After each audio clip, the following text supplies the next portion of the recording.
What if I told you that a single teaching about bread caused thousands of people to abandon their faith, sparked centuries of debate, and remains one of the most controversial religious topics even today? That's fascinating, and we're talking about the Eucharist, right? A teaching so profound, it literally divided communities and shaped how billions of people understand reality itself. You know what's really interesting here? Jesus was known for speaking in parables and metaphors, but in this case, he does something completely different. The Greek text uses incredibly physical language words that literally mean to chew or gnaw. Hmm. And this would have been absolutely shocking to his Jewish audience, especially since consuming blood was strictly forbidden in Jewish law. Exactly. And here's what's wild: when people started getting uncomfortable with this teaching, Jesus doesn't back down or clarify. Instead, he doubles down and makes his statement even more explicit.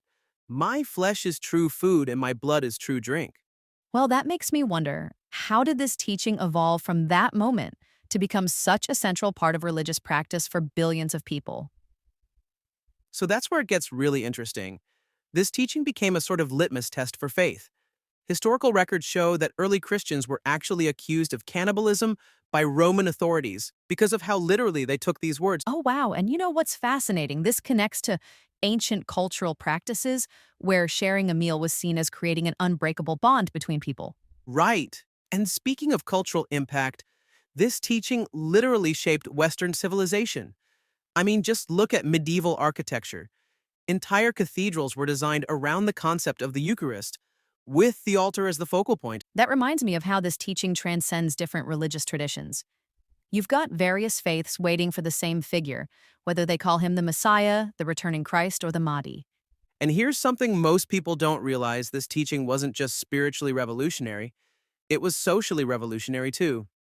In ancient Roman society, where social classes couldn't eat together, the Eucharist created communities where slaves and nobles shared the same bread.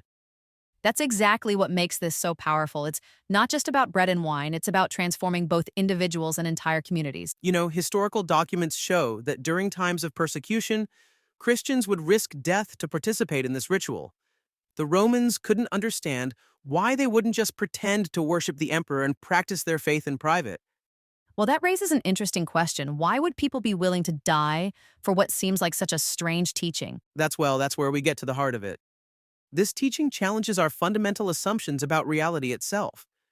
Are things only what they appear to be? Can something be both physical and spiritual? These aren't just religious questions, they're philosophical ones. And these questions are still causing the same kinds of discussions and divisions today that they did 2,000 years ago. Exactly. Modern surveys show that even among religious believers, there's a wide range of interpretations. Some see it as purely symbolic, others insist on a literal interpretation, and others fall somewhere in between. So, in essence, this teaching about bread became a lens through which people view the nature of reality itself. And that's why this remains such a crucial dividing line in religious thought. It's not just about accepting or rejecting a particular ritual, it's about your entire worldview, your understanding of what's possible in the universe. That's such a powerful way to think about it. How something so simple as bread and wine could become the focal point for humanity's deepest questions about existence. And perhaps that's the most fascinating part: how this teaching continues to challenge and transform people today, asking them to reconsider not just what they believe, but how they understand the very nature of reality itself.